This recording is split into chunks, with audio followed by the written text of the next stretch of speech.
What is up, everybody? Welcome back, crew member. And if you're new here, my name's Lewis, also known as MrCameraJunkie, where I remind you to upgrade your skills before your gear. Welcome back to yet another live stream. This is episode 41 weeks into our Saturday live stream. So I always appreciate you guys coming out and hanging out. Let me see who's here. Ooh, we got quite a crowd. Okay, so we have Randall. Okay. I'm not sure how you would pronounce your first name, but Dormius, I believe, is your last name. Welcome. I'm guessing it's Gil. Let me know if that's correct. We got Sammy in the house. What's up? Melanie, welcome. Oh, that's a bit high. Let's bring that down. Okay, we're on top here. All right, let's do that. Okay. Oh, Art made it. Yeah, he says, I'm catching a live again. Haha, cool. Well, welcome. I appreciate you, and I also appreciate you catching the replays. That really does mean a lot to me. Another thing, Art, I was looking into what you had mentioned about with the Camlink 4Ks. It looks like the isochronos is particular to Windows PCs, and there's been a little bit of you know, our community in the Let's Get Live, that a couple of people have been having problems with the Camlink, like maybe I had last week where it froze over, but there is no isochronos features for Mac computers. So I'm gonna still be looking into that, but I really do appreciate that information. That's led me down a rabbit hole that I'm really trying to figure out what's going on with the Camlinks. All right, so we have Gary in the house as well. Sylvia Nixon from Press and Sew. How are you? Welcome, family. Um, for those of you who don't know, that's Sylvia Nixon. She is one half of the Press and Sew, the ones who take care of all of the t-shirts and now mugs that are available on the website at pressandsew.com/MCJ, which is Mr. Camera Junkie. And we have Kova the technician saying, "Hey, peace." Kova, what's your name? Because I think I didn't associate who I was speaking to. I think think we know each other from live streams and Twitter. Mario Crespi, how are you doing, sir? Welcome, welcome. Melanie says, "Lewis, you inspired me to sign up to my own Buy Me a Coffee page. I like it so much better than Patreon. It's a nice online tip jar." It is. It's super convenient. And for someone like me who it's really difficult to kind of put myself out there in that way, it was one of the easiest ways for me to do it, because I wasn't so sure if I felt comfortable like trying to send people over to Patreon. But with the Buy Me a Coffee, I find it convenient for me as well, because it really is like a tip jar, and it really gives everyone out there the ability to just support their favorite creators. And it's not something that I'm asking. I just put it on my screen, and anyone who's interested in donating, it's an easy way to do it, even if it's one time. But there's also versions within the application to start memberships, so those are things that you could also do within the app, just like Patreon.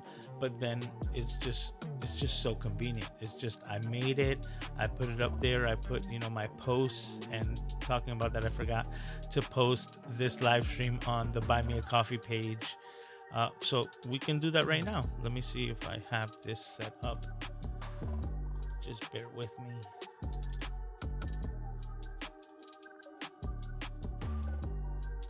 Yep, because I forgot to do that. But this is how simple it is. I just logged in, and now I'm gonna create a post. And pretty soon, talking about that, they're gonna be coming out with podcasts. What? Because I'm absolutely looking into starting a Camera Junkie podcast, something similar like this, where I could just put my thoughts, maybe rant on why I prefer flip up screens over flip out screens, #team flip up, and start my podcast like that. But I have plenty on my plate right now, which is what we're going to talk about. But like, it's one of the things that I do want to get done in the future. All right, so I'm almost done here. Copy.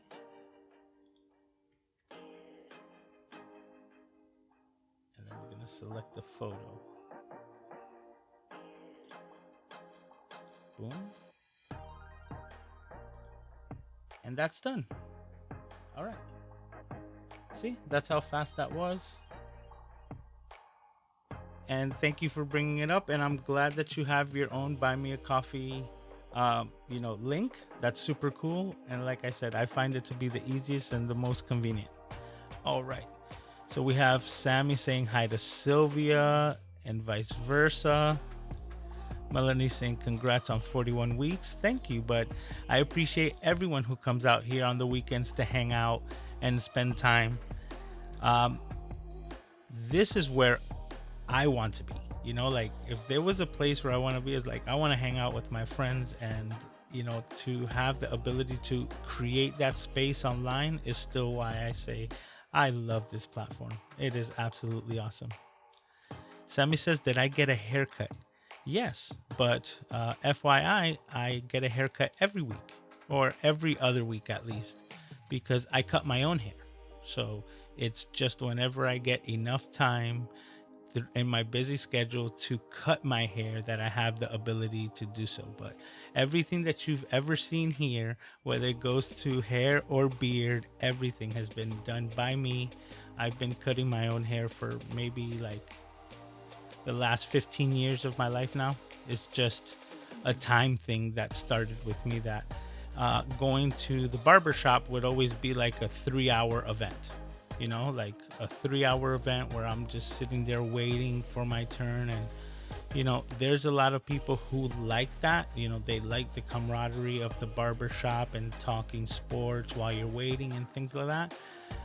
But I had different goals in mind, so that was something that I did not want to be taking out 3 to 6 hours every 2 weeks to get a haircut, when I have the ability to do it myself, especially when it wasn't that stylized. And that's why, to tell you the truth, that's why I have a beard. Because people ask me if it's like, what is the main reason why I have a beard, and I tell everyone it's laziness. Like, this combination here is probably the easiest combination to maintenance on a weekly, on a monthly, however. Just trim the beard so that it doesn't look crazy, clean up my inside so that it's nice and tight, and then just buzz it out so that it's not too long. It is like the easiest things of every aspect of self-grooming, but that's what I do. Says, okay, I'm starting to think that the Camlink 4K is not living up to the hype. Bummer. Which we can talk about that, because that's exactly what it's looking like. I'm gonna figure it out, because this is the whole thing. When it comes to the Windows PC and this isochronous issue, as soon as you change that, you have 0 issues.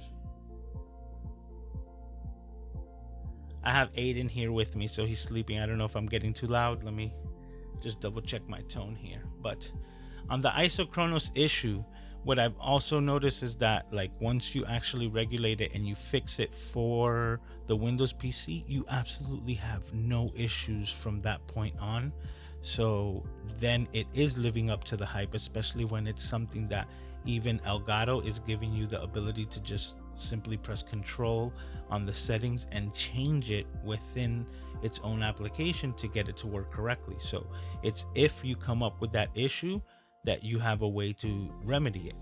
What I haven't seen is that people have complained enough, I guess, on the Mac side. And I think we're dealing with a similar issue. The difference is the infrastructures of the computers are completely different. So I'm newer to the Mac side, and I'm trying to figure out how to get into the insights to see how the video card is being like connected to the device. Because once I connect the Camlink to the M1 Mac Mini, there's nothing else that I do. And then I go into the preferences in the computer and I can't find the location like a device manager that I would find in a Windows PC, where I'm seeing all of the connections and I can start managing and how they're being connected. So for that reason, I'm not saying that there isn't a way to do that. What I'm saying is that I'm not familiar enough with the Mac world to know that right off bat to see how I can manipulate it. But that's what I'm thinking. I'm thinking if we're able to remedy the same type of issue of the way that it is being controlled being the connection, and we can get a similar isochronous like configuration that we have on Windows on the Mac side, that will fix it. And for $120 for a 4K,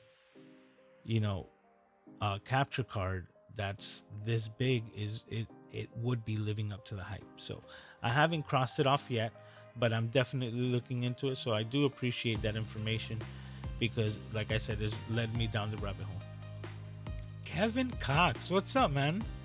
Back to the regular schedule. Oh, well, I'm glad that you're back. I hope that you enjoyed your vacation and you got rest, a vacation. Wow, 3 to 6 hours just to get a haircut. Yeah, it's not, but this is the whole thing. You could be waiting there 2-3 hours before you sat down, then maybe an hour with the process. And then by the time you're paying, and it's an event like that you're gonna take off for the day. So for that reason, I started, cutting my own hair a long time ago. Okay, Mr. Camera Junkie, happy Saturday, Rafael. Thank you for stopping by. Says, I don't know too much about the Elgato until recently. I just knew that them for gaming stuff. I really like what I have and what they're heading. I know, like, they're leading more into the live streaming community. That's why. So even though it does include like gamers and Twitch streamers, they're really throwing into that aspect, and even the aesthetics. Like, everyone that has gotten that low profile Elgato boom arm has absolutely been raving about it. They're saying that it's the best thing since sliced bread. And I understand the competitors are like $500-600. So when you can get something for the price of PSA 1, about $100, and get something low profile that's gonna like be out of the way, completely functional, and because it works off tension, it has no springs. You're never gonna hear that springy noise. Sorry. So you would never hear anything like that. It kind of like, they got a winner on their hands. I don't know so much about the standard boom arm, because that's still hanging overhead. I've heard that it works just fine, but if you could, I would probably have the low profile arm. I'll probably stick it off of the wall here and then have it coming right underneath, so that I can just like push it off. Even though my setup right now is okay, still, there's always room for improvement. Sammy says, I'm a Mac genius. Did you get a job with them? Says, does it work with Windows, the Camlink? Yeah, of course. But how Windows computers usually work off drivers, there is a program that you have to install to get the Camlink to recognize with Windows. And through that settings program is where you have the quick ability to just press control in the settings and change it from like automatic to that isochronous settings, which is the way that the information is being read off of the Camlink, and then everything works. So with that being said, excuse me.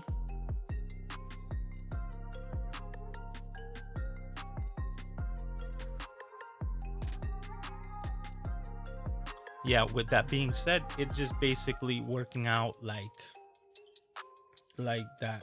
It works perfect as soon as you put that configuration on the Windows settings. So it's almost like it's more designed towards the Windows side, and they haven't really catered that device towards the Mac side, because it's literally been plug and play. And that's how Mac designs their computers, to be as like easy functioning as possible. And that's why I don't think that people have complained enough about it. Everyone just says unplug it and unplug it, so on and so forth. But I'll tell you the truth, and this is me, because the history is on my channel. I'm not this one, this video capture card here that I got from Amazon, $18. That never once froze on me. Not once. Not like I had to switch over to my secondary camera, right? So let's go here, boom, and we'll do that. All right. Okay, Tech for Your Needs is saying hello. Oh, we went back to this again. Let's go back to that. Okay, the Wave mic arm LP is fantastic. And that's true. I caught your last live stream on the replay, Raphael. And I believe you were using the Wave microphone as well, right? The Elgato Wave microphone, and you were talking good about it. So, and you sounded great. So I believe you also used that one for the interview with Peter. So yeah, that one really got me interested in that, or maybe like which is the Rode. The Rode has that little micro one that's also USB, and it almost like that you could configure it, And by the way, let me know how I sound today, because I actually think that I figured out what was going on with my audio, which is horrible when you find out like that. I've been trying to figure out and reconfiguring all of my audio sources, because what ended up happening with me was my audio mixer that I had, it was a cheap, and I mean cheap because not just inexpensive, but cheaply made. I was just getting started with the live streaming, and I wasn't sure what I was gonna do with it, so I just bought a cheap mixer to get all of my audio routed together. I got it for like $50 off Amazon. It was here in a couple of days. It was Depusheng branded, right? Yeah, Depusheng, but it ended up being like the piece of and it just died on me. So I was doing an interview with Alicia Way just a couple of days away when that Depushen mixer died, and I had no way of like connecting my setup. So I once again did the mistake of buying another cheap thing because I did not have the time. I was on a time crunch, and this mixer that I'm using right now, I don't even know the brand name, ended up being even cheaper, but it was the only one that I can find that was able to get to me within like 24 hours. So I was like, okay, boom. And I think I spent $30 or $35 on this mixer, and I connected it and I did the interview with Alicio, but I started hearing a hiss, and then I was like, okay, now I'm getting a hiss. Let me see where the interference is. And as I tried to backtrack where the interference of the hiss was coming from, I come to find out that after I unplugged everything off of the mixer. Like, I could disconnect everything here on my audio setup, and as soon as I plug this in and I give it power, you hear, and I was like, oh. So I tried to run the power off of USB directly to the computer, and as soon as you run it directly into the computer to see it as like an audio interface, I'm talking about like you can hear the hissing coming out of the speakers with no audio being played. So it's like my computer could just be installed and it's just like it's silence. It's just nothing. I'm on a web page, there's no audio, and as soon as I plug this in, I start hearing it hissing straight across the board. So I was really disappointed. But now what I ended up doing for all of this was I had to configure audio hijack to actually run a denoise, where it learned specifically 3 seconds the noise that this machine was making, and now I'm running the audio through loopback and audio hijack. So hopefully the sound should be good. From my test, everything finally came out, pleasing even to my ears. So hopefully it's all working out. Sammy says, I can record video on how to see the devices on Macs. Hey, if you're a genius, make the video and I'll definitely be watching it, Sammy. Definitely. Says, I know KP has one. KP is one of the ones who keeps raving about it. For those of you who don't know, KP is Keith Pelzer. He's from The Convos. That's his channel name, but you can find everything that we're talking about on his channel as well, because he's always talking about his gear. What it do, Lou? How you doing, Kali? Saying good evening, good people. Thank you for stopping by. How's everything going with your setup? I wanted to talk to you because I know that I can help you very easily to set up some scenes through Ecamm that will zoom in using that one camera angle. I don't know if you got around to doing it, but if you haven't, let me know so that I can just give you some pointers. I used the Cam Link before on Windows with vMix and I had no problems, or on my Mac. See, it was specific and I really haven't had it, but just to be clear, 40, or well, we're on episode 41 now, 41 weeks. So I would say 38 weeks and prior, I never had a problem with any of the Amazon cameras, or the capture cards freezing. Just, I didn't. Now, one time I had like a line distortion, and I think that was just me. I needed to reboot the camera more than anything. But it was like that you would see like a line, and it was like offset with the with the refresh rate, so you could literally like see a line in the middle of the image. And that was the only issue that I've had with these less expensive capture cards. Excuse me.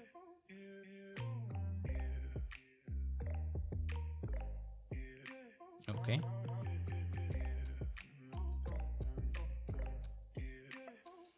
Live stream tip: use a coffee mug with water, easier to sip. And you know what? Also makes a lot less noise. But that's another thing. I should be getting my new mugs as well. I can't wait to see my upgrade your skills mug. All right, Christmas Clatter. How you doing, Todd? Kova the technician says the $20 card works better than the Camlink 4K. There are differences. Now, I can honestly tell you, you will lose quality. You will lose quality using the Amazon capture cards. And that's another thing that I also would like to mention, because even though it did freeze on me, as soon as I switched from the Amazon to the Camlink and I hopped onto somebody else's stream, was where I saw the biggest difference. So for example, anything that I was doing on my own live streams like this, I really didn't have an issue when it came to the image that I was getting from these cameras. It wasn't having that problem whatsoever. So what was going on mostly was when I would hop onto somebody else's live stream, and it kind of like I was sending my signal out from my computer through the internet onto another computer and then being rebroadcasted.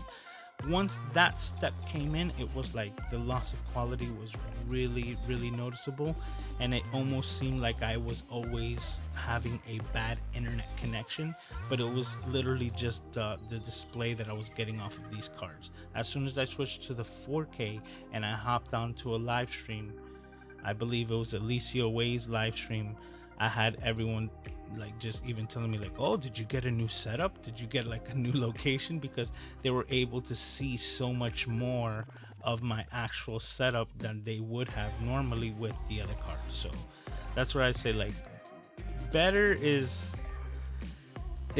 subjective, right? So it really just depends on what it is. Like I could honestly tell you, if you're doing a one-man show like I have been doing for a while now, and you just need a connection that is such a good resolution, you know, or backup, because that's exactly what I have it. Like I have it here just in case anything happens, I know I'll be able to just plug that in and keep going. Sammy says I used the cheap capture card. Inexpensive. Cheap has to do with quality. Expensive has to do with price. My Camlink 4K has been sitting in a box for months after I replaced it with the AverMedia 4K capture. Way better and works flawless. I need to check that one out. You know what? I'm just gonna type it in over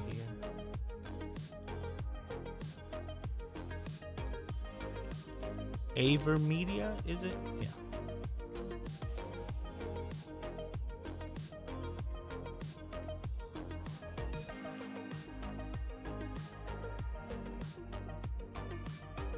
Okay, what I'm seeing is that that's a PCI connection capture card.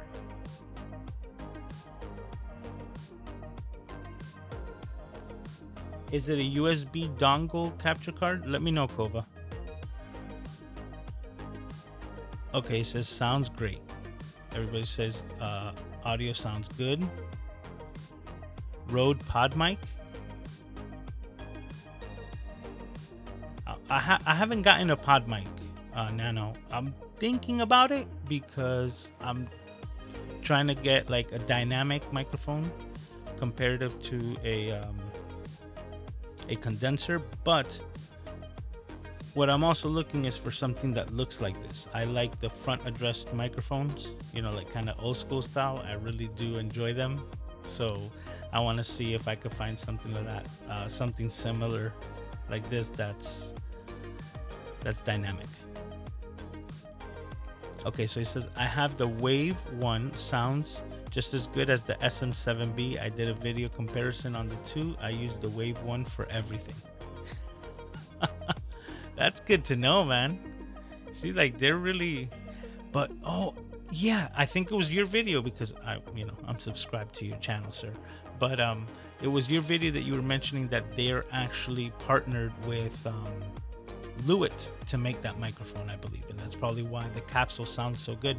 I wouldn't doubt it, but definitely, just going by your live streams, it sounded great. Doc Rock in the house. Doc Rock is mostly here because he's on East Coast time right now. He's in Boston. He's in Boston. You see Doc Rock in the house. That's exactly what Raphael says. So Melanie says, well, the Wave 1 uses the Lewitt audio condenser module. Look at that. I didn't even get to that comment. Okay, so yeah, we're on the same page. But yes, it sounds great. Why did you go to Sam Ash? Who, me? I didn't go to Sam Ash. The only Ash that I dealt with was Ash Borland, that I actually happened to do his podcast earlier in the week. It should be coming out next month. It was a lot of fun, and we actually stayed talking after the podcast for like another hour and a half, just hanging out, having fun. It was super cool. Doc says self noise is a killer. See the cost of both of them, and you could have bought a Focusrite Solo. Buy it right or buy it twice. Yeah, which is interesting because that's exactly the type of conversation that we're going to be having on the Leap Into Live Stream virtual bootcamp, or live streaming bootcamp. It's a virtual event that's being hosted by Ecamm. It starts the 13th to the 16th. And on the 16th, I'm going to be on a panel with Doc Rock talking about exactly that. Buy it right or buy it twice. And I have my own personal experiences. That's why right now I'm not jumping into anything else. I'm just taking it step by step. And I have my little side fund where I'm just like putting an extra $20 here and there onto the side so that I can get probably like a Rodecaster Pro or my next audio mixer so that I can really upgrade from this thing with the self noise. Okay, so look what he says: $30 mixer plus $50 mixer plus $100 audio hijack plus $100 loopback is $280. Yeah, good thing that the programs I had from before, so that was good. But yeah, the price is right there. You know, the reason why you even got the audio hijack and the loopback is because you were trying to do something on your computer. And when I actually got those, that was way before I had it on my M1. So my M1 now is able to handle what I was asking it to do as far as audio and mix it all in correctly. My previous Mac, or the one that I'm going to be selling, which here, for those of you who saw my behind the scene live stream, I disassembled my Apple stack and I have my 2012 Mac Mini. This is what I was running it on before, and it definitely could not handle all of the processing that I was asking it to do. But the M1, definitely, that's a whole different ball game. That works. And now is why I'm able to actually just use that little bit of programming to get the hissing and the self noise off of this right now. Sammy says, you're so right, LOL. Yep. Says, your sound is great. Says Gary, thank you. Focusrite Solo, $99 plus Shure SM58.99 and perfect. Yeah, but the one thing for me, and this is just me, because I absolutely agree, but with me, the solo only gives you one channel to come in, and I at least need four. That's why I was just in a little bit of a different situation, but that's just me, because I'm repurposing a iPad to do my sound effects and everything like that.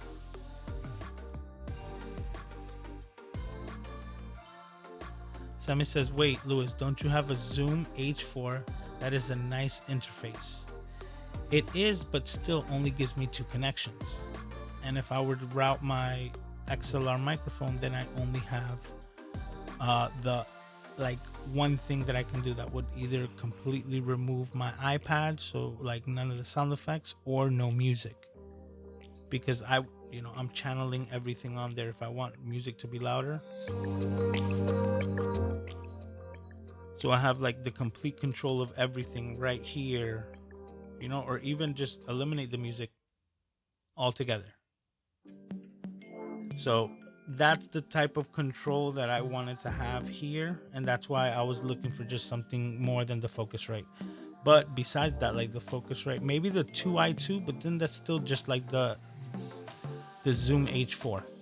And the Zoom H4, it's nice. I love it. I'm really thinking like that's probably going to be my to-go USB microphone, because I would just plug it in as an interface and use the capsule that's on top. So that way I would also have the ability to plug other things in. And that's me already thinking that I'm going to need to be doing a live stream on the road, because thinking ahead, I'm already thinking about next month and how I'm going to do my live stream mobile.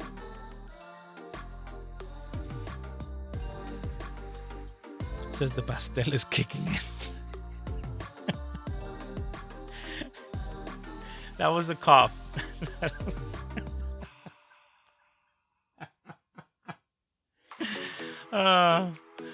Okay. You would rather use a SM58 than a pod mic at Doc Rock?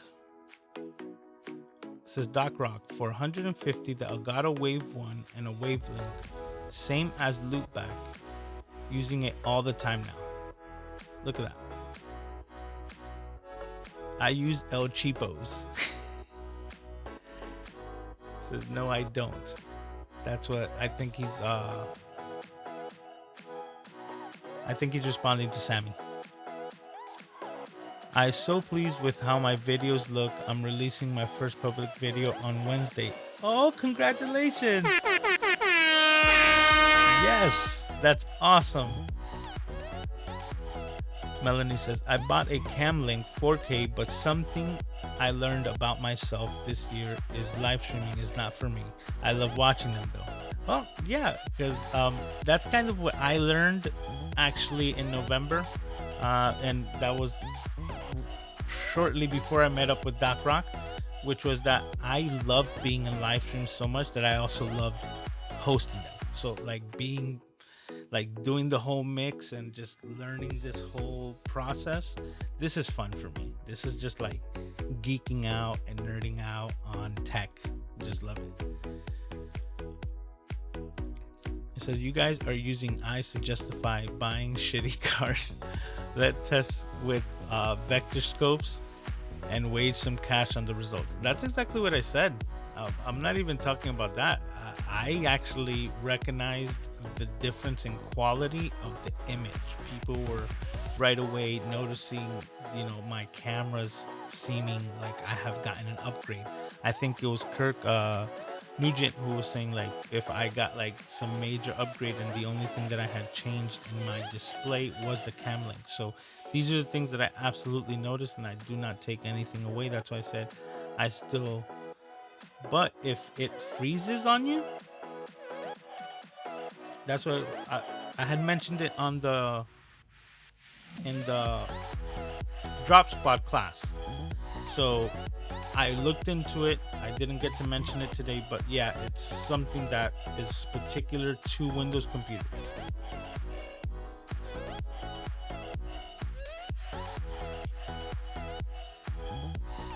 Just see exactly if we can do something with the Mac side, maybe fix a future coming issue.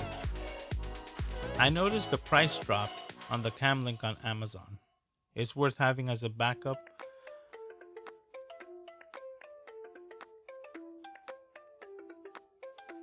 What are you using right now, Kali? Like, are you not using a Cam Link? I definitely have, you know, like, this is the system that I use, so I'm having a backup of that. You know, if I could have a backup of, like, if I can get another Cam Link, I will then be putting this shot over here on a Cam Link, because this is my secondary shot, but this is also an Amazon USB card. So this is just standard high definition, and then this is the 4K. But I'm running identical cameras now on identical, like, on identical settings, and even the lenses are matching, because this is the Sigma 16mm f1.4 at f2.0, and this is the 30mm f1.4 at 2.0. So all of the settings, including the aperture, everything matches so that the colors match.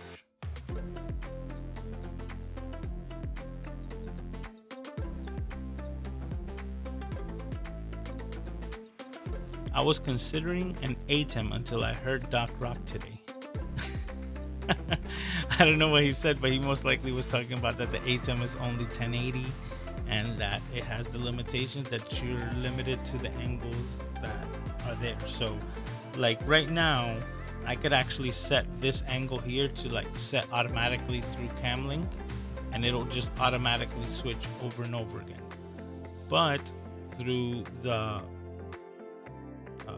the ATEM, it has a similar way of doing it with macros, but it's just not as convenient because you only have one output. This gives me, like, flexibility, because I don't know if I've mentioned it before, but I also try to do Twitch, like, streaming, and whenever I need to connect something else, I have the ability to connect two separate sources at the same time, comparative to the ATEM that only gives me one. Like, I can connect 4 of them, but I only have one out. So for example, I can set up my camera here to be like my shot, or like my talking head, and I put myself on a bubble on a corner, I would say, like over here, right? So right here, I'll put myself on a bubble, and then once I'm in a bubble here, I'll have the ability to bring in the second HDMI and just capture the video that I'm getting out of my gaming computer and send that directly into Ecamm, and that gives me the ability to play the video game on Twitch while I'm like a little talking head bubble at the same time. So that's why I wouldn't use the ATEM for my particular case, and it's just, like I said, it's to each his own, because each situation, each case file is completely different. Caleb McCool is in the house. How you doing, sir? I think this is the first time I see you here on a live, so welcome to the live stream. I appreciate you hanging out. Nano is my nickname for those who don't know. Yes, but they should, because this is all family here. For those of you who don't know, Tech for Your Needs, his name is also Luis, like me, but he also has a nickname named Nano. So because my name is Luis, I always reference to him as Nano as the nickname, and so now everyone knows as well for future reference. Saying hi to Caleb. PCIe capture cards work better than USB ones. Absolutely, but that all just depends on, like, your situation. For example, Peter Gregg, he has a couple of channels on YouTube. Peter Gregg Live, which is where he hosts his weekly live stream on Friday nights. And in that setup, he has usually running at least 4 cameras, and he's got one of these 4K 4 input capture cards that run off PCI Express, and he has that connected to a modular box that's external, and then he uses that to connect it to his M1 Mini, and he does everything off of the M1 Mini because it has the power to do 4K like without breaking a sweat. And then he has like the PCIe conversion kit to be able to get 4 different cameras into his Mac 1. And the funny thing is that he also still has OpenIO that he's able to connect like webcams or other capture cards to give him even more cameras, because I think he's done up to 7 cameras at one time. Oh, so Nano says he's from Boston. We've been messing with the Boston accents all week. We're gonna park the car in the yard, and I just learned so much from the live streams. I've just been cracking up. Says got an Amazon special last year when couldn't find a cam link and upgraded. Then I could also had an Avermedia, but it was only has 4K pass through for gaming on 1080 for cameras. Okay, because I've seen those as well, and that's why I said like those are the differences. Like these Amazon cards, they don't say that they have the 4K pass through. They work sometimes. You have to test it, because sometimes you'll start getting like overheating of the card, of like its internals, and then you start getting like green flickering, and that's when you know like you can't run that in that manner. But some of them you can get like the 4K, and it itself will downgrade it, so to speak, downscale it to 1080, because that's all that it's going to push out. Hassan is here saying, hey, what's up, man? Caleb's saying hi to Kali. LOL, that Boston accent sounded like a New Jersey one or a New York one. Well, that's where I spent my time, you know, like some coffee. You know, I guess that's the one that I can pull off a little bit better. Everybody's saying hi to Sammy and vice versa. How much are you selling that 2012 Mac Mini? Well, I was thinking about 300, but then I was thinking I might throw in the keyboard and magic mouse and try to see if maybe I can get 400, because I'm really not using it now that I'm not using a 2 computer setup. You know, like I literally had 2 keyboards and 2 mice. Ask Raphael, he saw a picture of mine, I think it was on Twitter, and he's like, you have a mice infestation, because I think I had 6 on my desk at the moment. And that's a lot of different projects, and that's like extreme when I'm working on multiple computers, because there are times, and just speaking bluntly, that I'm working on like 2 Windows PCs, 2 Mac PCs, and some laptops, and they're all running, you know, like software. They're all doing different things. I could be doing an installation of software on an iPhone on one machine while the other one's running a complete, like, you know, defrag on a Windows computer. There's so many different things that I'm doing that there's times where I need to have that. And one of the things that have saved me a bunch is this little guy right here.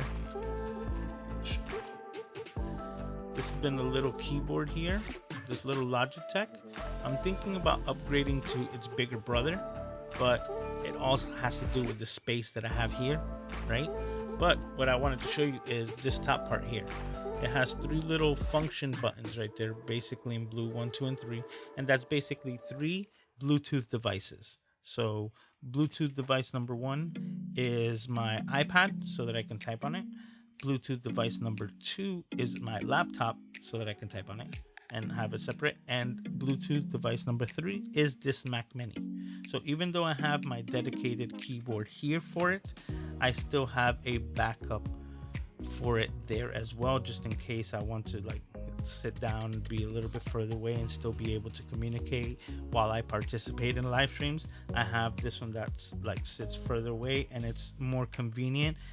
This is Bluetooth as well, but I just like the fact that it sits here and I don't ever take this off the desk.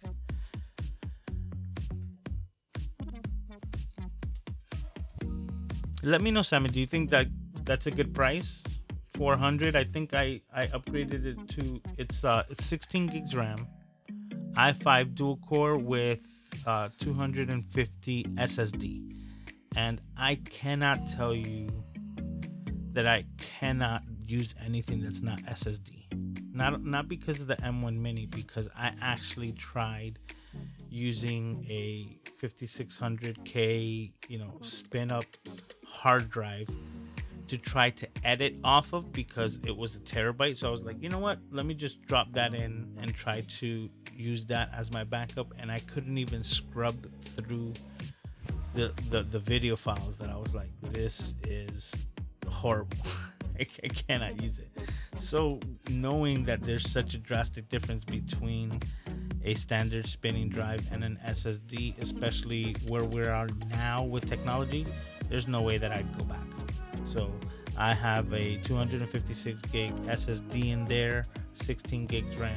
It's got a 1.5 gigs of video memory, and yeah, I was thinking with the Magic Mouse and keyboard, because even though it's okay, the Magic Mouse was never my favorite. This guy right here, oh, that's the game changer right there. So what I was thinking is getting the matching keyboard that goes with this mouse, but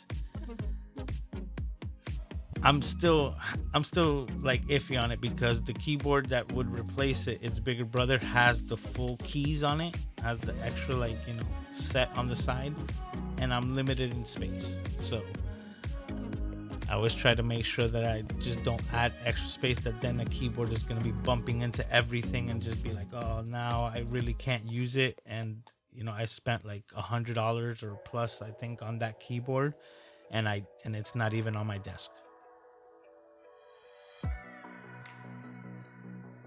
It says, I got my ticket to Leap Into Live Stream, but the sessions are from midnight to 10 a.m. And where I live down under on both days. Well, that's the good thing about the Leap Into Live Stream, that if you purchase the ticket, there is a difference. They have a free option, but if you purchase the ticket, then you have the ability to actually watch the replays. And Doc Rock was mentioning that when he did the Leap Into Live Stream last year, he had to listen to Kelly's a lecture 10 times to really extract all the information that she was dropping in her session. So it really does pay to get the replay faction, so that it's almost impossible to be at all of them. So it's like I said, I don't know if I would ever go. I don't know what things are gonna happen in the future, but if I do an event, like a vid summit, right? Something that's really big, a lot of creators for creators, not VidCon, but vid summit. I'm gonna be going to the People of Video conference. What I really also want is to have the ability to watch the replays, because the experience while you're there is once in a lifetime. So it's like soak in as much experience as you can, hallway conversations and things like that. Catch what you can, but also know that you have the ability to once you go home, to watch all the replays on top of having all the experiences that you create.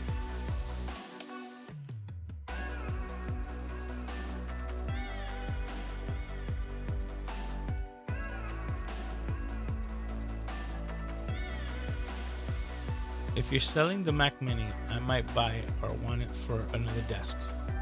All right, Sammy, let me know. Because I'm most likely, like I said, I just disassembled everything and I've been putting everything aside. I'm going to go through it to make sure that it's 100% ready to ship. And then I'm going to be posting it most likely on the Ecamm and Facebook community. So in that aspect, just let me know. You if you're really interested, you have first dibs. There is the Behringer 4 something audio interface for around 150-ish, I believe. It has 4 XLR inputs, I'll check the actual name when I get home. Cool. You know, okay, it says Doc is mentioning the replays will be there for those who cannot watch it live. That is exactly why I came to Boston, because they would be 3 a.m. in Honolulu. Wow. One thing I don't like about the Rodecaster Pro is that it doesn't have a line out so that you can easily chain it to another audio gear. See? He says, I love the Go XLR Mini, and you can even route audio between different virtual audio devices, but it's not supported by Mac OS yet. I was looking at the Go XLR and the Go XLR Mini, but then also the Go XLR Mini, I believe, only has one XLR input, and then everything else is like USB or something like that. So I was looking into that. Doc was mentioning, it was somebody's live stream, but I believe it was Doc's live stream that he was mentioning the new Tascam. That Tascam just came out with a new Rode type of interface, so it looks like the Rodecaster Pro. That one interests me a little bit because it's Tascam. I'm just running through my memory. Tascam, and it's because of the preamps. Like, not that I would even complain anything about Rode's preamps, but they could have that a little bit better than the Rode as well, or maybe have more gain, kind of like the Zoom P8, I believe, that has 75 decibels of gain. So you can use an SM7B off of that interface without needing like an extra gain booster, you know, like a cloud lifter or a what do they call it, a dynamite. I think that was what it was called, something like that. So you won't need another preamp to, you know, boost the signal of your SM7B with that interface. I'll tell you the truth. I was speaking to, it was Dr. Elo, and he was the one who brought that one to my attention. The Zoom one. Is it I think it could be called the P4. I think it's a 4-channel interface. They said that, and I believe that one's a lot less expensive. And because it has 4 channels and they're both XLR, they're combination jacks. That was one that interested me, and I believe that one's even less expensive than the new Tascam or the Rodecaster Pro. So if they can do what I needed to do, and this is the other thing, I have like Zoom products. See? Like Sammy was mentioning before. This is my Zoom H5 handy recorder.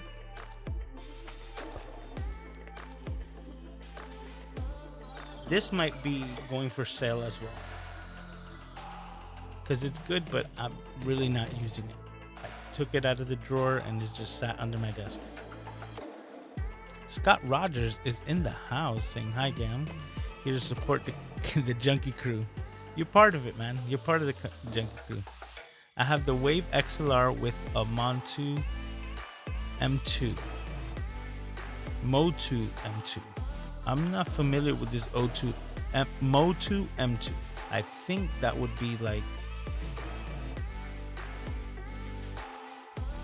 yeah, I'm guessing that's your interface. So I would definitely be looking that up. I'm starting this so that I can look that up later. How you doing, John?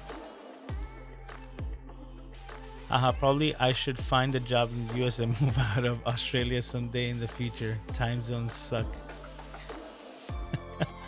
I wouldn't know about that, you know, but hey, to each his own. You know, it's funny, like, you're like, oh, get out of there. I would love to visit Australia, you know.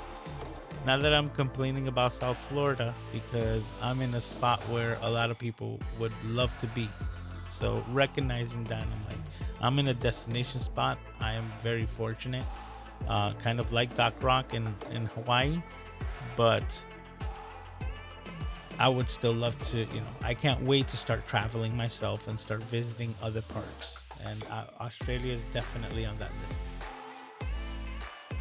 Melanie's saying hi to Coffee Talk and Tech. He's saying, what's up, people? The freezing seems to something Elgato support can fix. We have checked all the logs and it ain't us. No, exactly. I do agree. It has nothing to do with eCam. And that's why I never mentioned those two in the same breath.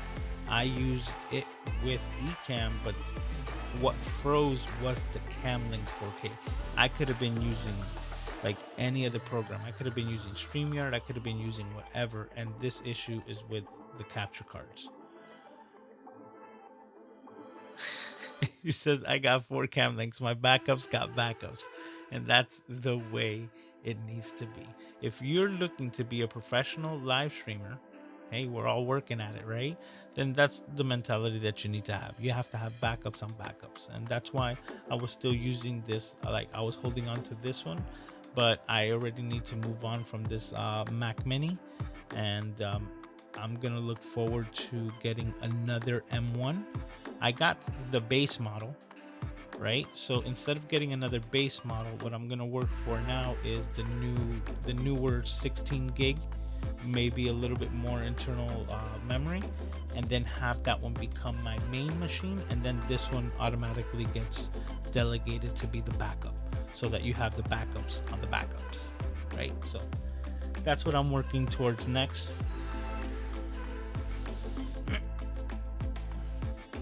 Oh, I'm getting a little Diana on the comments here. Doc Rock, no sir. EPOS box has done pretty intensive comparison. The cheap cards are USB 2 and don't run, I don't know, YUY2, de facto lesser gear, but so far haven't frozen midstream.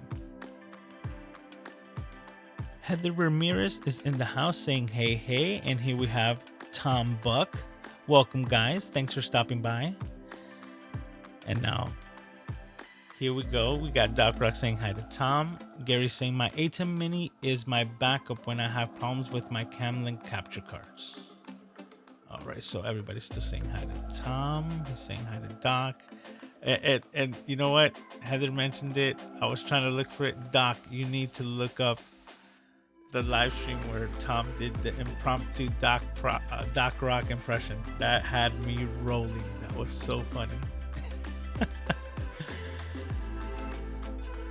All right, so everybody's just saying hi to everyone. Okay, Sammy here saying, here's an idea. You can do all of this in loopback. Also, you can use your 4-channel mixer and then use output from the music and sound effects. Well, this is what I did, Sammy. I took the audio that was coming in from the microphone, so everything that I'm producing, including the hum, buzz, right? And I turned off the music and I just didn't say anything to the microphone, so that audio hijack could actually just listen to it. And with the audio hijack, I was able to use the denoiser program that they have, and I just said, whatever you're hearing here, remove this from the audio, and it just learns 3 seconds of that hissing hum, and anything that's in that frequency now automatically gets taken out, like it's noise cancellation. So whatever frequency was coming in, they sent the opposite frequencies to cancel them out, and now anything else that isn't those frequency gets to go through without an issue. That's why it effectively removed the hum, and now my noise gates, my music and everything, sound effects, everything should be working perfectly. So it was just a simple fix. Yeah, and then I used loopback to make it the audio source where it was being output through audio hijack. So instead of sending it back out like to my speakers, I sent it out to audio loopback, and now that becomes my main source in eCam. That's the way that I fixed it. And like I did a recording, I just went quiet, I went mute, and I really couldn't tell the difference between quiet and mute, and I was like, that's the noise floor that I want, and that's what I was working for. So once I had no noise floor, I was good to go, and I was very happy. But I had to do so much work. I had to like re-tear down my entire setup. That's also one of the reasons why I took off the Mac Mini, because I was like, I don't know if like it just being connected and being powered on and having the like audio connection cable being thrown into the speakers, just being connected there, if that's what was giving me the hiss, everything came down. Everything. Okay, so everybody's still saying hi to each other. I love this. Like, I just love going and everybody's like, hey, what's up, Heather? What's up, Tom? How you doing? Coffee, talking, text, saying what up. Okay, so it says the ATEM is so much more than a capture card, but if you don't need it, okay. Yeah, the thing is that I just for my setup, I don't need 4 capture cards going out of one thing. I would much easier need 2 capture cards that are completely independent, and that's ideal for my system. That's why I said, like, I have nothing against the ATEM. I actually think like churches, like that's like ideal for a church. Just throwing a bunch of things, one signal out, got a dude sitting in the back controlling audio and switching cameras all day, right? So it just depends on that. Or maybe like a concert, where you can just sit back and control it from one spot. Absolutely perfect. But for a more minimalistic setup, for like what I have here, I try to be as minimal as possible while being extra. So yeah, however that works, where we're meeting in the middle, this has been working out for me. But there's just a couple of things that I know that if I get like a Rodecaster Pro, it's probably gonna then also eliminate a lot of the sound effects that I'm using off of the iPad. So that could be something that I completely remove off my desk as well. So, but the iPad is honestly, it's not the worst, because I honestly just use it for the live stream. So whenever like I start taking things down and I bring down the camera, the iPad gets shut off and just put off to the side till next week.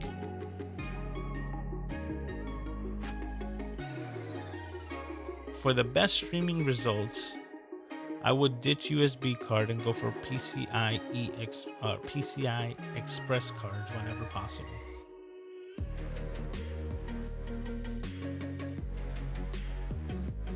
Tom has that ATEM dumpster fire. It's not that bad. Doc is tripping. I'm using the Cam Link. If you recall, just a few months ago, they were being sold via third-party sellers at a premium. We're not out of the woods of gear being easily available, in my opinion. That also makes sense, and you know what? Sometimes there was like a little thing that was going on, like third-party manufacturers reproducing and it not being the authentic device. So if you get like a knockoff ATEM, or not ATEM, a knockoff like Camlink 4K, I can see that it definitely won't work like the original, right? But I'm gonna be looking into this Avermedia and see what other options there are in USB like stick in 4K that actually outputs 4K, because that's where I really think that the Camlink is in a little category by itself, because there are different devices like capture, video pass through and all this stuff, but being a single USB stick that does 4K 30, I think it's the only one. I could be wrong, but that's what I'm gonna be looking into. So just Art, thanks. Hi Heather, Tom, and hi Doc. I have 2 ATEM dumpster fires. Thank you very much. I love it. I love a Camlink Pro, but one step at a time. Yeah, that was funny. Everybody saying hi. Look, okay, go to the packing and get some some beer. Go to the packing and get some beer. And get Wicked Hammer. Go Sox. I can't do the accent if I'm laughing too hard, right? I'm just butchering it. Charles is here. How you doing, Charles? Is saying EPOS Vox has the best test capture devices, but has not updated his capture device in a while. I have an $18 4K HDMI 3.0 which captures 4K 60 frames and outputs 4K 60 frames with the, I guess is YouTube? I don't know if that's how you would say it, but starring this one as well, because that's one that I gotta check out. Let me see. Once again, new tab on the Google machine.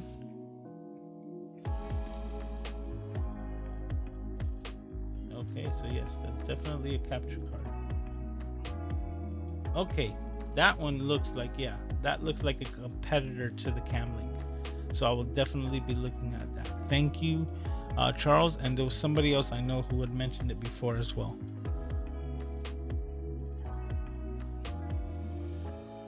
Okay, so Melanie's saying that she misses New York City so much.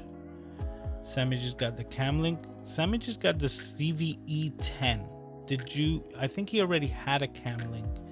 Let me know. Sammy, how are you connecting the ZVE10? Are you using the USB-C with the pass-through that's native through the computer with no capture card, or are you still using a Camlink?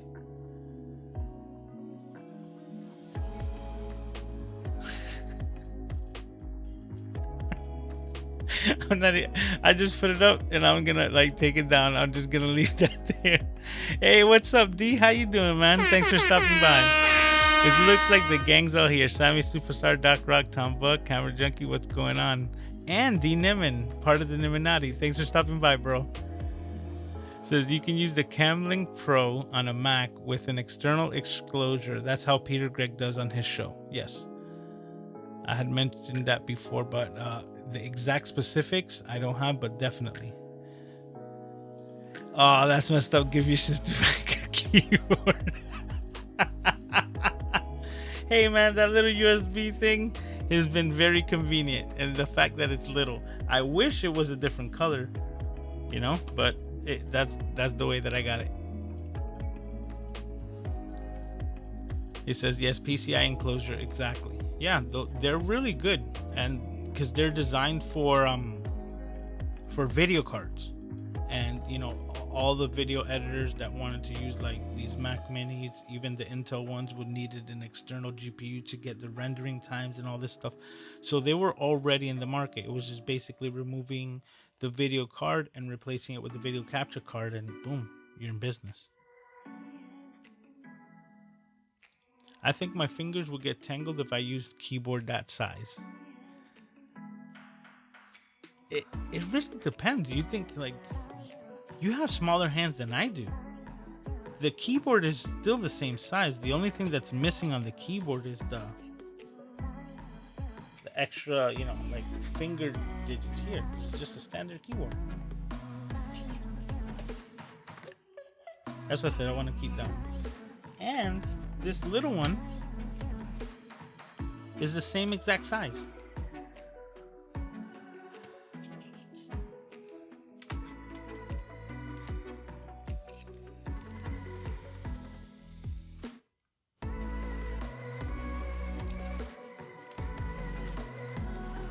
So there you go. The one thing that gets me with this Logitech one, and I'll be honest, is that the keys are round. They're all a bunch of little circle bubbles, and sometimes that really messes with me because I guess my fingers are used to the squares.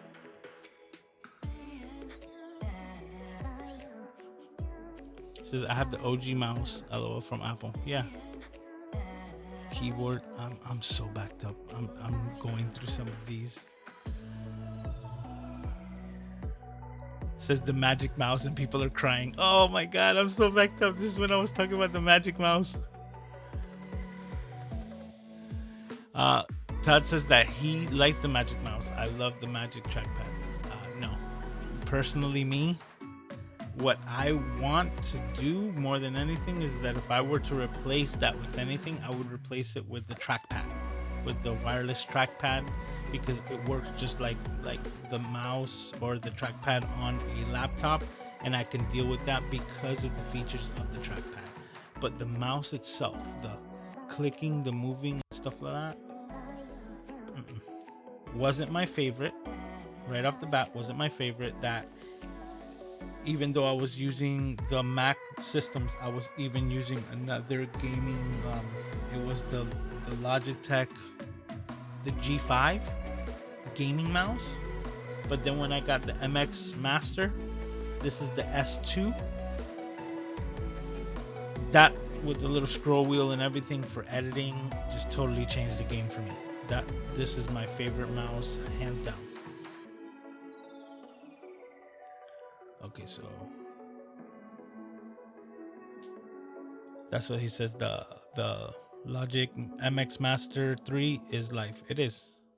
I got the 2 version, but you know, for what I'm doing, it's just fine. The difference between the 2 and the 3, what I noticed mostly was the buttons, and I do see that the convenient side buttons are much nicer on the version 3 because the way that they cross placed them on the 2 version kind of sucks, but I fixed it for myself.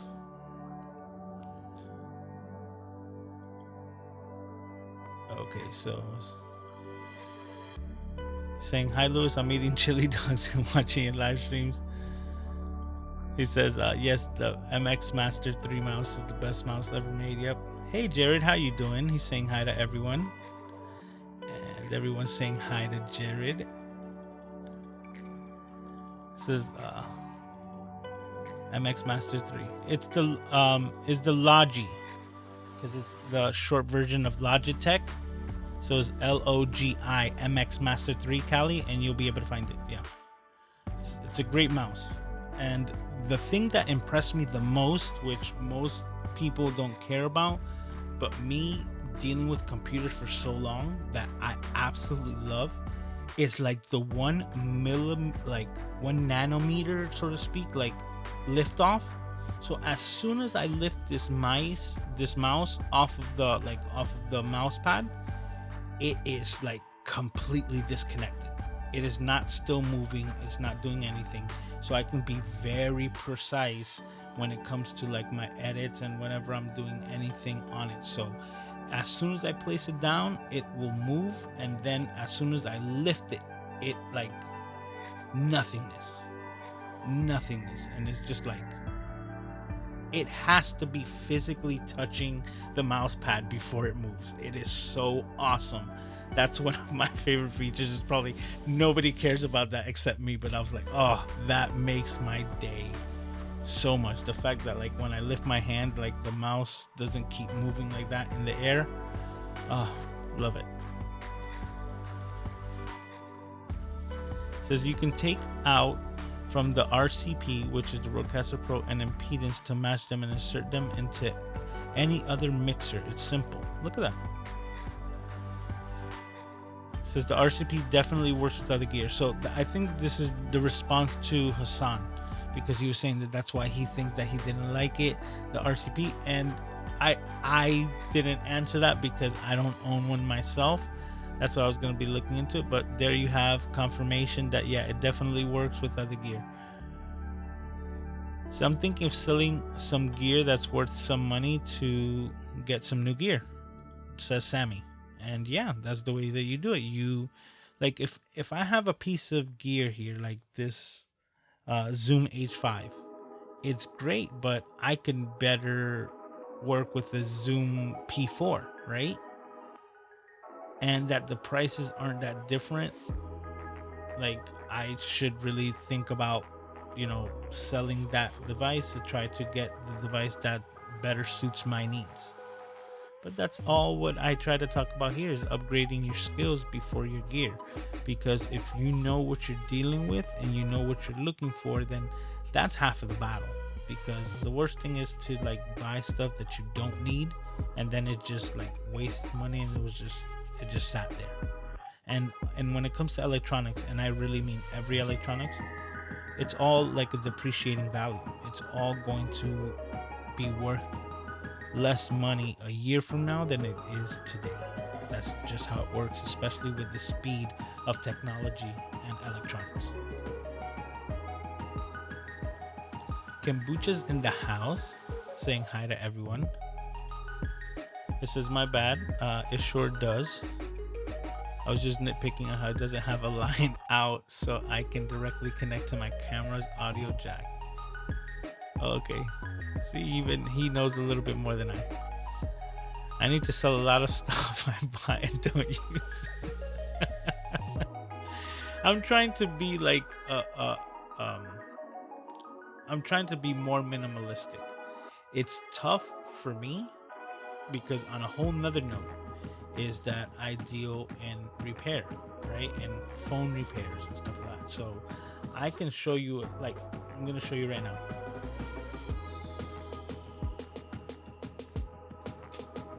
I fix iPhones, right? So right here I have 1, 2, 3, and then 3 emptied, hollowed out like shells, because I have these all over the place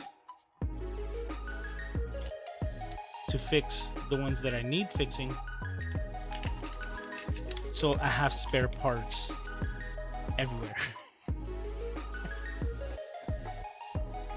And I try to not keep stuff in excess, but it's really tough because when it comes to those repairs, I can't tell you how many times a spare phone I'm able to extract so many parts that I need to complete so many repairs. It's tough for me. I have a stack of LCDs from like Macs over here and from like Windows PC in a box over there. It's just okay, enough about that. All the big hitters in here tonight: D, Doc, Rock, Tom Buck, Jared Spink. I know, I appreciate it. Like, this is awesome. Like, this is the hangout, right? Like, I love it. So I'm so glad that everybody's here and that everybody's like enjoying themselves. The Zoom Pod Track is a nice device. You can get one for $100. See, I'll look into all of these things. And for those of you who know, I really do appreciate these comments. I go back myself into these live streams. I'm like, start looking it up, like that I was mentioning that thing with isochronos and the cam links with art. You know, I went back to my live stream and I was like, oh, that's what he was talking about, isochronos, and just fell down the rabbit hole. Says Tom has a video on the RCP. He's got quite a few. I think he's got at least 10. At least 10 on the RCP. Okay, so let me see if I say this right. The Behringer Euphoria UMC 404 HD USB audio interface is the name of the one that I was talking about earlier. You just have to watch because they go on sale quite frequently. Okay. Thank you for that, because that's another starred comment that I need to look at that. He's saying hi to Kevin. How you doing, D? Okay, so any device that's marketed to have enough gain for the SM7B is cool, but it's marketing in my opinion. Just because you can get that out of the preamp doesn't mean that you shouldn't use a preamp. Well, yeah, but that's a very good point. I wouldn't know because of two things. I don't own the SM7B, and I don't own that device, the P4 Zoom. But for my case, is saying if that's the way that they're marketing, just because it has the 75 decibels of gain, no matter which one it is, like, that's more than enough, because I won't be using all that, especially with a condenser. But that is very good advice. You know, I'm not gonna lie, Doc Rock was using the MV7 on a live stream earlier today, and he did that dark mode, and it sounded similar, and I mean similar to the SM7B, but still not the same.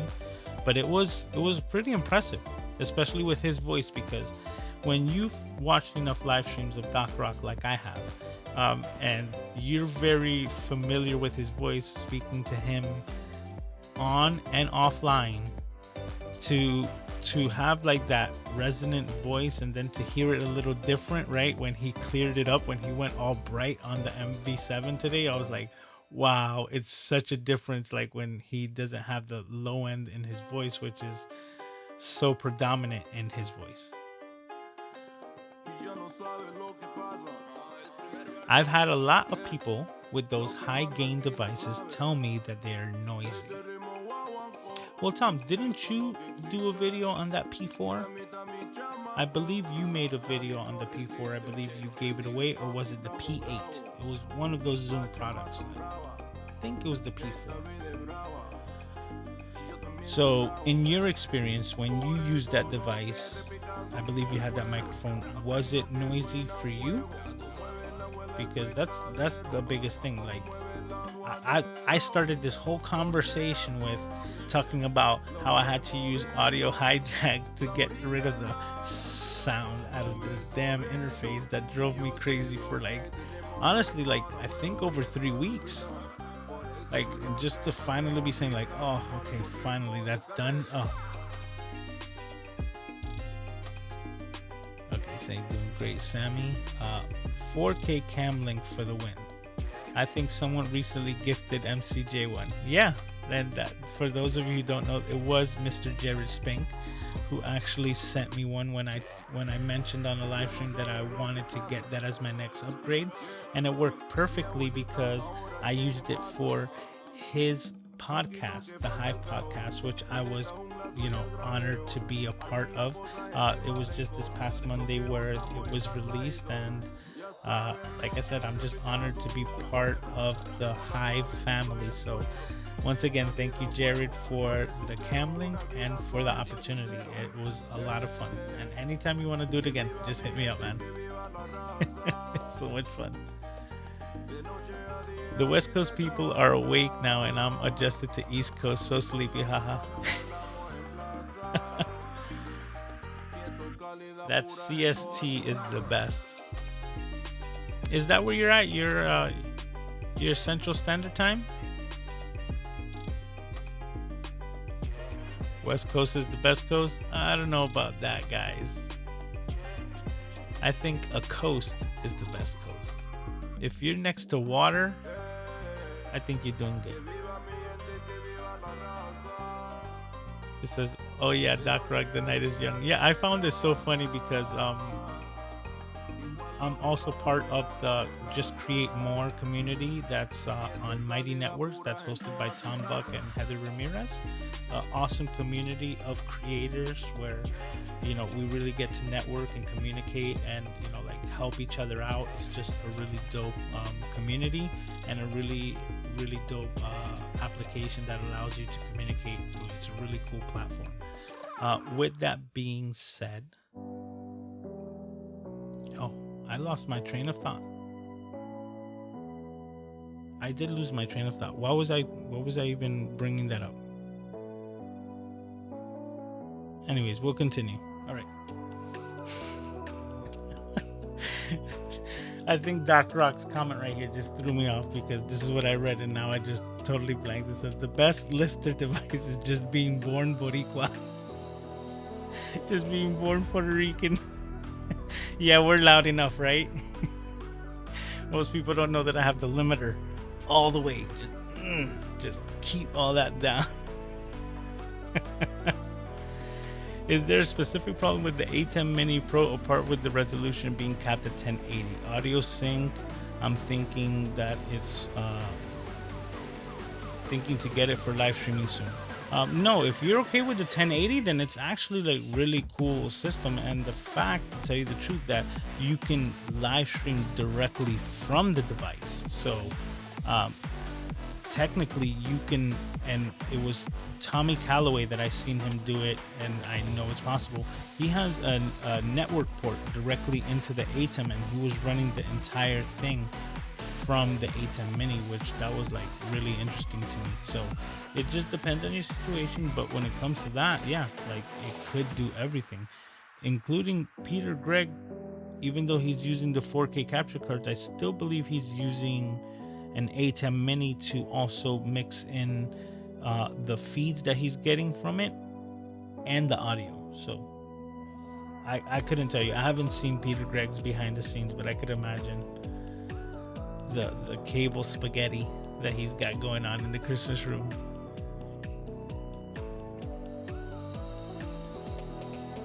It says, Mr. Camera Junkie was mentioned that you were limited to one output. Yeah. Those are the limitations, but that's it. Like, if you know how to work through limitations, you know, we're mentioning this throughout the community ourselves. Like, sometimes limitations makes you more creative. I really feel that I was able to express like my creative prowess, so to speak, on how I designed my set here because I was limited to such a small space. You know, I had to fit things in. IKEA-tize it, you know, just like things stacked on top of things. And like just about everything has to be multi-purpose.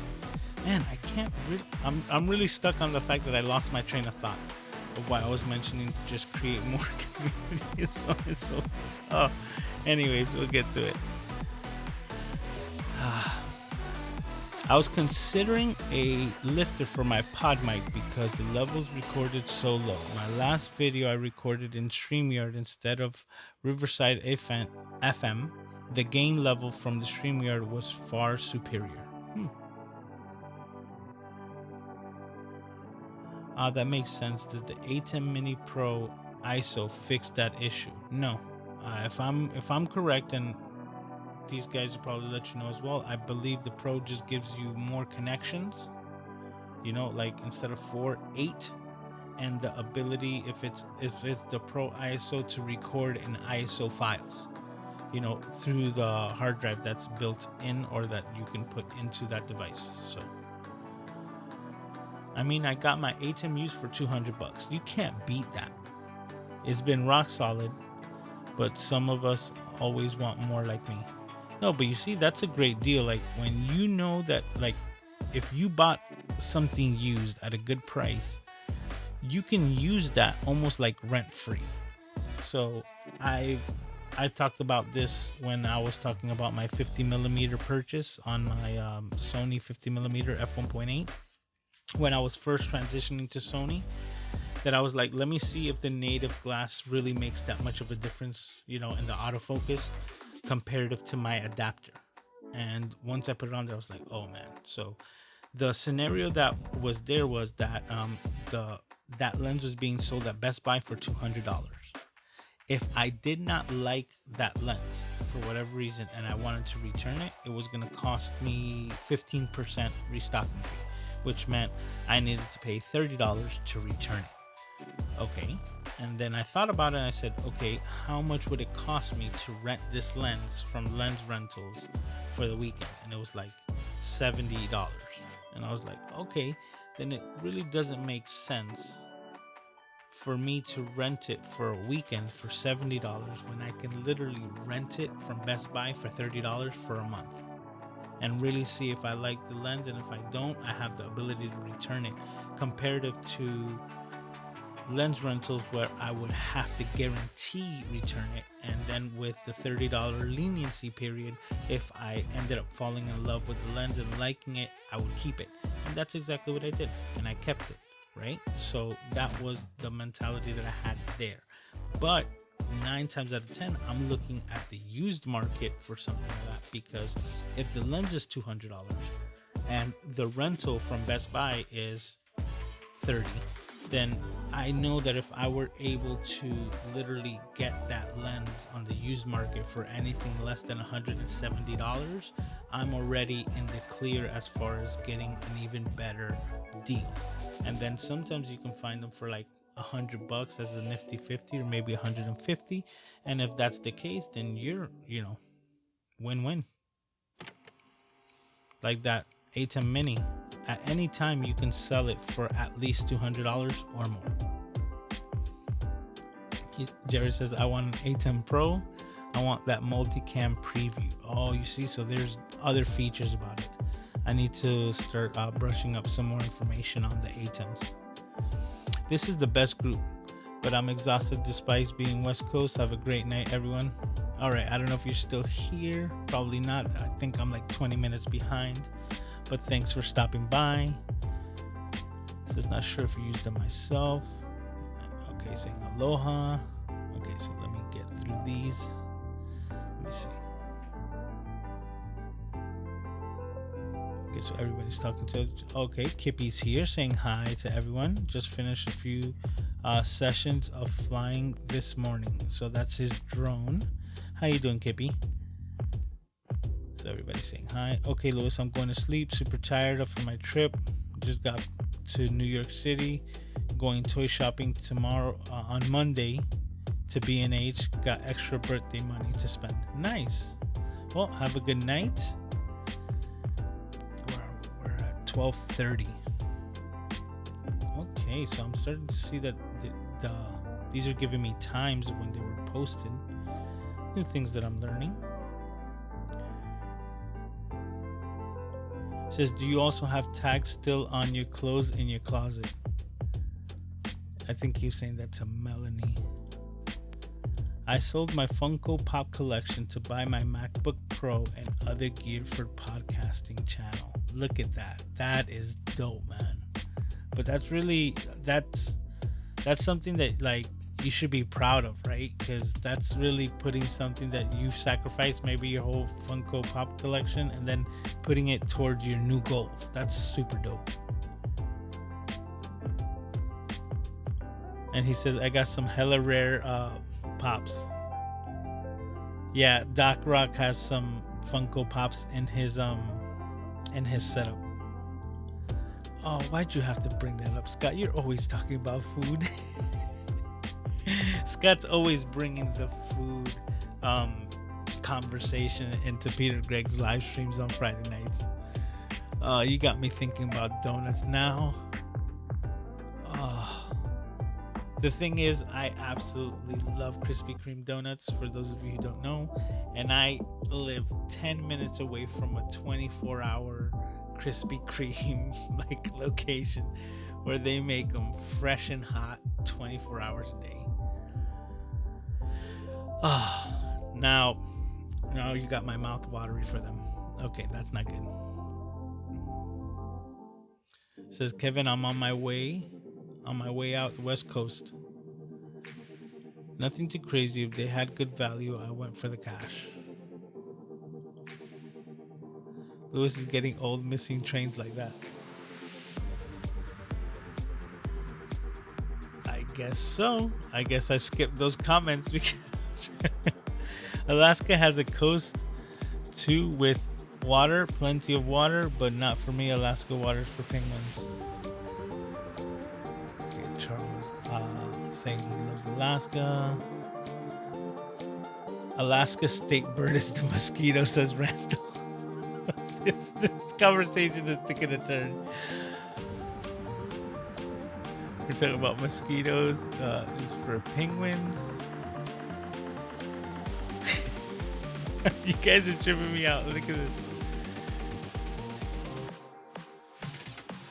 Kevin, Alaska is for penguins and Eskimos, and even polar bears are smart to hibernate and go to sleep in the winter. When I went to school, there I saw a postcard showing a pic of a mosquito carrying a baby away. Oh man. Illustrations. Kevin is laughing because that is funny. It says, mosquitoes, don't worry, just come to Florida Everglades. Mosquitoes go to Planet Fitness every day. Absolutely, man. The mosquitoes over here in Florida, when they land on your face, it's like you can hear them skidding, like if it was a plane landing, because they're so big. They move your face. It's just like they landed like, and you're like, what the hell just happened? Because these things are massive over here. Planet Fitness mosquitoes. Wait until that light is on and they are hot. I'm not sure. MrCameraJunkie. Wait until the light is on and they are hot. I missed that. Okay. Tacos last night on Peter's live stream. That's what Scott was talking about, right? He's talking about the taco bar. And he got me thinking about tacos yesterday, man. That was messed up. Okay, so I think I've reached the end here. Wow, we've been here for a while, and all I've been doing is reading comments. I did want to mention some things about what I what I titled this live stream about being the leap into live stream. So, for those of you who are still here, we have 16 people here still. Um, there is this virtual event, Leap into Live Stream Bootcamp. It's gonna teach you everything and anything that you need to know, and stuff that you even didn't need, that you didn't. Let me say that. And some stuff that you didn't even know that you needed to know is going to be in this boot camp.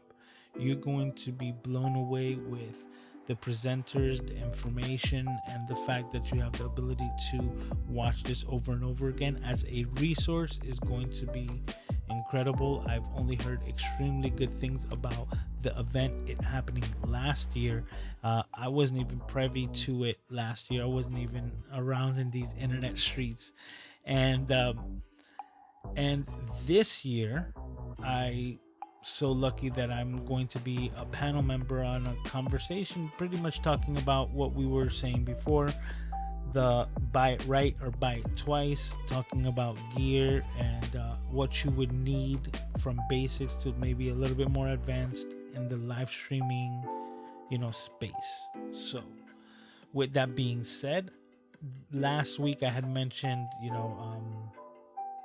that there was a discount, but I was speaking to Senor Doc Rock and the ins and outs of the eCam and the event, that they have given me the ability to give away 10 tickets to the event for free for those who need it. And they're not the free admission, because that's what I was actually just clarifying with them, that there is a difference between the free admission, which you just get to see the events live and don't have access to the replays, to the free version that you're going to be getting now. Basically, you're going to be getting a free ticket to the Leap into Live virtual event as if you would have paid for it, not the free admittance. So I would like to know, for those of you who are here and available, that I am able to give out, if you have not gotten your registration to Leap into Live Stream already and you're interested,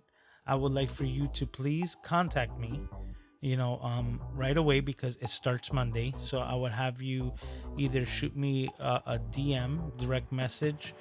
A lot of you I'm in contact already with through Facebook.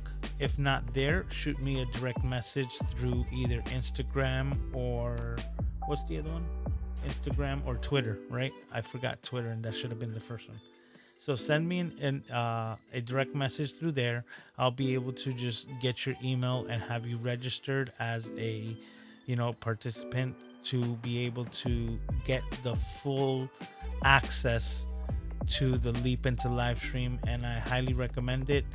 I'm super excited about all of the speakers who are there.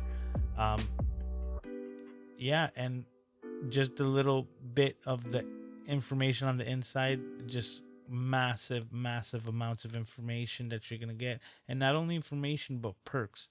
There's going to be I believe you get the script for 30 days so that you get to try these programs.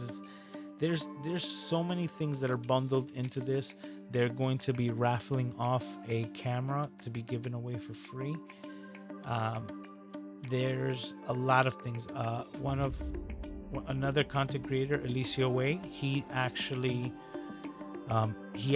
added on top of his speech, or his little installment to the program, that he is giving away a sound pack. So it's kind of like all the sound effects. He's got an entire sound effects package that's over 50 sounds that you can use that were created by him, that he's giving away for free as part of this event. So if you've ever thought of this, as something far-fetched, ever thought that maybe one day I'll do a live stream, if this was something that you've ever thought of, I highly recommend just taking a look at this virtual bootcamp, because you're going to learn so much about it. And knowledge is power, right? We've been hearing that our entire lives, and it couldn't be more true than it is today, the more that you're able to know about these things, the more you're able to produce. And if this is something that you're interested in, I highly recommend that you get in contact with me as soon as possible so that I can pass over this this gift, I guess, from me, from Ecamm, from Leap Into Live Stream over to you, and to get you more involved into something that you're already interested in. So definitely make sure that you reach out to me as soon as possible, and if you're not registered, to get registered right away. Okay.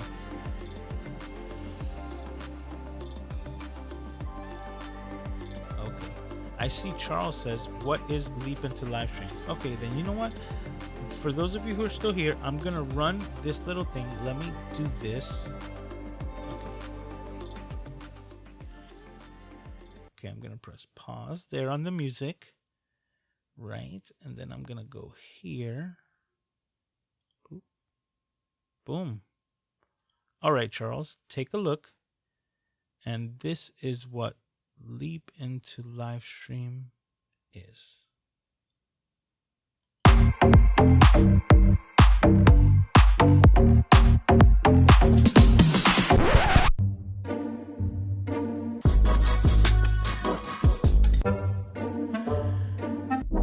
This edit was done by Doc Rock.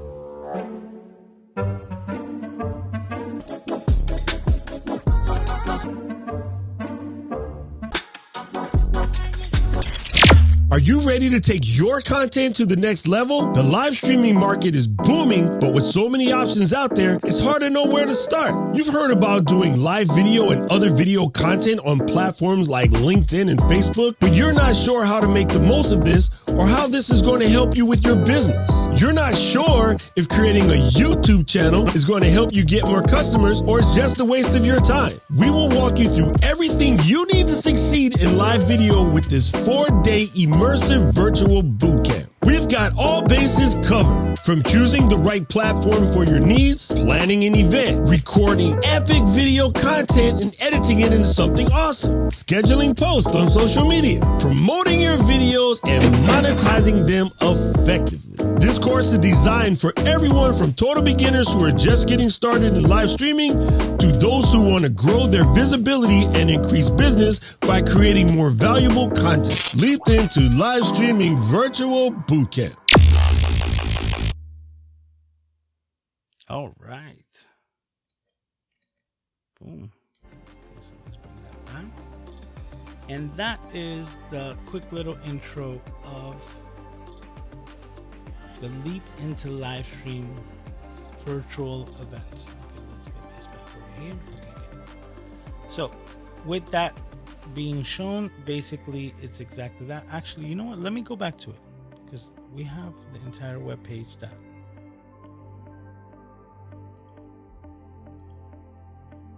Okay, so let's do this. I'm gonna open up. There we go. And this is the virtual bootcamp.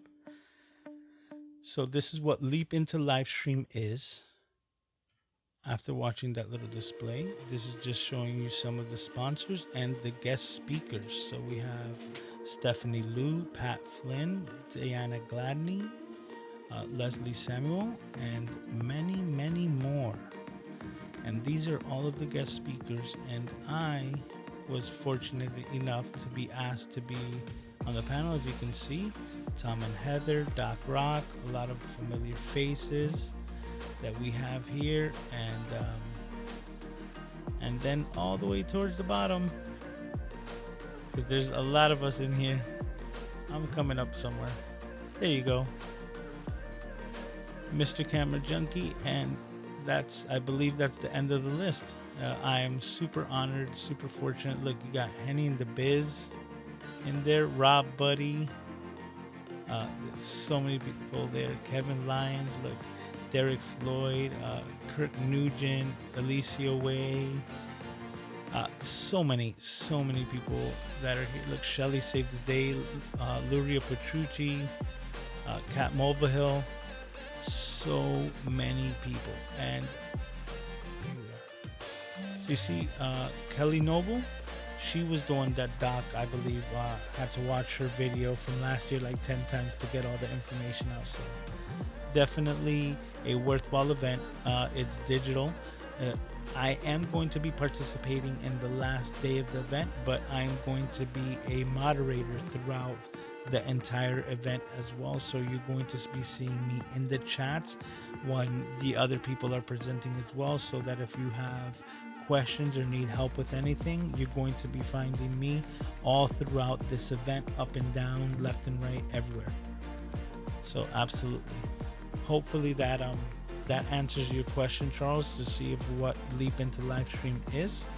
But it's exactly that. It's a virtual event boot camp that's going to teach you things that you didn't know, and it's designed from the very beginner to the most experienced, because that's exactly what it's all about. It's getting you to think in a completely different way, and the things, the automations that this thing is going to set you up for are definitely, I'm super excited, because that's one of the things that I want to do mostly myself, which is definitely set up the automation side of my channel so that I can try to produce as much as possible, because life is tough, you know, like on a personal side, these last 2 weeks have been really, really tough for me, and my time, it gets like more valuable, you know, like, because there's so much more that gets just piled on top of it, that I can say like life really did its best to try to get in my way these last couple of weeks, but I don't let it, especially this, like, where some people say like, oh, you know, YouTube and doing stuff like this is hard, which it is. I don't take anything away from it, but this thing being hard is what I love to do. So it's a little different, because when people say like, hey Lewis, what do you do to relax, right? Like, what do you do so that you could unwind from the stresses of the week? And my unwinding is hanging out with all of you, right? It's like doing this live stream and having everyone hang out here is what I do to cap off my week. And this is why, once again, I say I'm super appreciative for everyone who comes out here to hang out, because you guys make this the best for me, and this is what I love to do. So once again, thank you. It says already registered, can't wait, been booked since Doc Rock first mentioned it, says Kevin. It says Randall, are you watching your figure? I think we're talking about the donuts. Says Charles, do you have a link or name of that capture card? I'm curious, I want to try it out. I believe it's exactly called that, the YUY2. So like, if you were gonna YouTube, like, that's the only way that I would actually try to pronounce that, but it's YUY2 capture card. Just Google it and you'll see it, because it's there with the competitor, and it looks like this being sold on B&H Photo. Is that the same one? Is it Atomos branded? You know, I just opened it up and I didn't really look at it.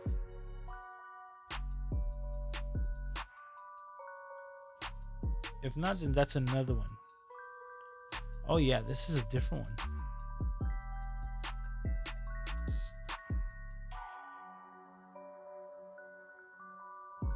But you see, it's not the same. Okay, so right off the bat, the company Atomos, or Atomos, which is the one that makes the Ninja 5s, right, on B&H, is selling a video capture card for $60. It's called the Atomos Connect 4K,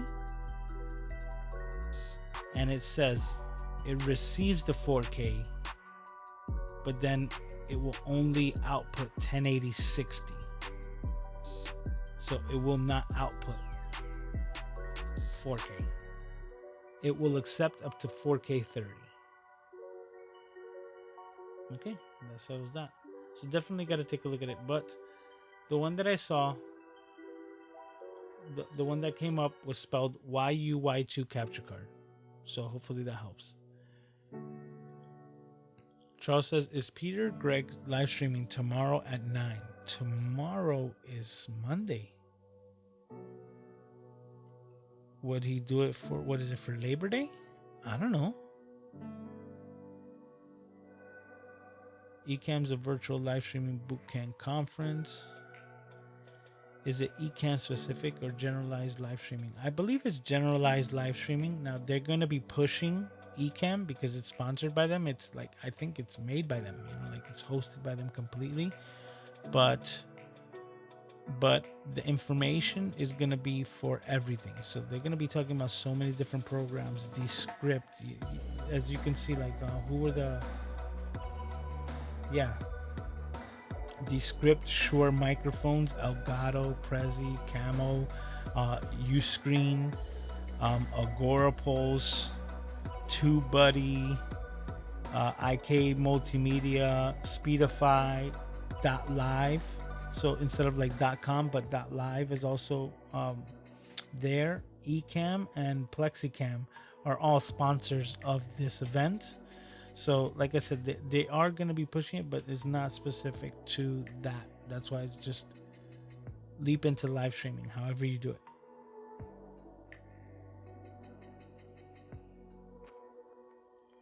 It says, I do somewhere at my house, also have the box, but I'm in New York City, but I'll be back in Orlando on Wednesday.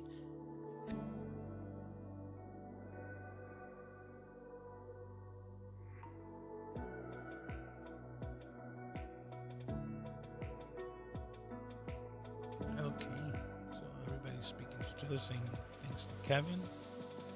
Dr. Sev just stopped in and say hi and bye. Thank you for stopping by. And if you're not here, I'll make sure to send a message to you directly to show my appreciation. It says, congratulations on being asked to participate. You know, and the funny thing is, I mentioned it last week, I was just offering my services because I thought that they were going to need me to moderate. And then it was like, no, I'm going to be on, like, I'm on the panel. I was like, wow, that escalated quickly, but I'm super excited. I think that it seems funny, but it's like my live stream every week that I've been doing for 41 weeks has been preparing me for this same exact event, because I'm pretty much going to be talking about what I talk about on my weekly live streams, which is, you know, like how I have my setup, what to buy, what not to buy, my own personal experiences, and talk camera and gear.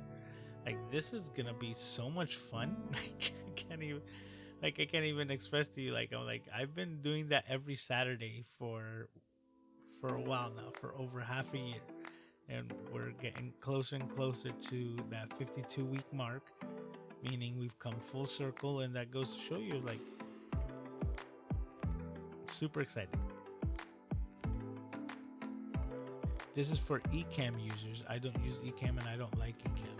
No, like I just mentioned, this isn't particular to Ecamm. It's hosted by them, and like I said, if they're if you're watching anything, right? Like, you could be watching the NFL, and if it's hosted, or like the halftime show is presented by Pizza Hut, you're gonna be advertised Pizza Hut, right? That's who's sponsoring what it is that you want to watch. So understand that yeah, they're hosting it, they're one of the sponsors, but they're not the only sponsors. But the information that you're going to be getting from the people is not going to be Ecamm specific. This is going to be to make you the best you, so to speak. So that's why there's so much information. The amount of productivity that you can learn from the individuals that are going to be giving this information out, just that alone is worth it. And that's not even talking about the actual like benefit that you get. You're paying $20 and you're getting put into a raffle for a new camera. I'm not sure. I believe it's the ZV-E10, the new Sony. But it could be incorrect. It could be the ZV-1. That's like an all-in-one package. I'm not sure. But regardless, there's prizes. There's over $250 worth of programs that you get to use, whether in trial form or so on and so forth, however it is. but like they put like a little package over that for $20 you get all of these features. If you can't pay the $20, then you're able to just watch the information for free as a live stream and participate and learn while the event is live, but you don't have access to the replays. But if you contact with me and you want to get like free passes, I'm able to get you in for free, but with all of the benefits that gives you the ability to watch the replays and be in for like the events and the added bonus features. Because, I got in good with the guys, so they gave me that ability, and they said to just get the email addresses of the individuals that who are interested. So anyone, like I said, who's interested in being part of this event, just shoot me a direct message, including you, Charles, if you just want to check it out. It's not going to cost you anything, and you're going to have all the benefits. And I'll be happy to send you over the link. Just shoot me a direct message if you're interested. Says, yep, Kevin just said it a lot shorter than I did. Ecamm is hosting his strategies. Content can be applied on any platform. Charles says, I don't support Ecamm. Okay, to each his own. Todd is saying good night. It says, no, the white UI is the color codec, like Rec 709.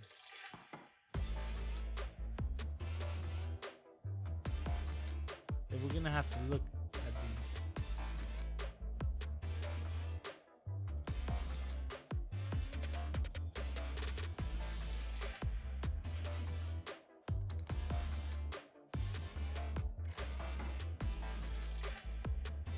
Yeah, a lot. It's just so interesting how all of these say 4K, 4K, 4K, and none of them actually output 4K. That's what's very interesting. But I think that is it for tonight, guys. I really do appreciate it. Like I said before, if you're interested in checking out the Leap Into Live Stream and you want to check it out, contact me. It's going to cost you nothing. It's going to cost you nothing, and I'll be able to get you in. Do with that, how you will, however you decide. If you want to show up or not, that's up to you. But if you're interested and you have the ability to send me a message, I will have the ability to get you in for free. So I think that's a win-win situation. All it does is just send me a message, and that doesn't cost you a thing. So with that being said, everyone, as always, I always appreciate you guys hanging out with me. You guys make this so much fun. I learned so much more. I learned so much from you guys, and it means so much to me. That I hope that I provide as much value as I get from you guys in the same aspect. So I love hanging out with you guys. I always appreciate you guys spending time here with me. I want you to take care of yourselves. Have a great week. Have a great holiday tomorrow, right? Or Monday. Yeah, Monday's the holiday. That starts the Leap Into Live Stream. That's where you will find me. So if you want to see me, you're going to find me at Leap Into Live Stream pretty much for the next, from the 13th to the 16th, including being on a panel on the 16th. So there you go. If you want to find me at all, that's where I would be, including speaking at the event on Thursday. I believe it's, let me check my calendar real quick.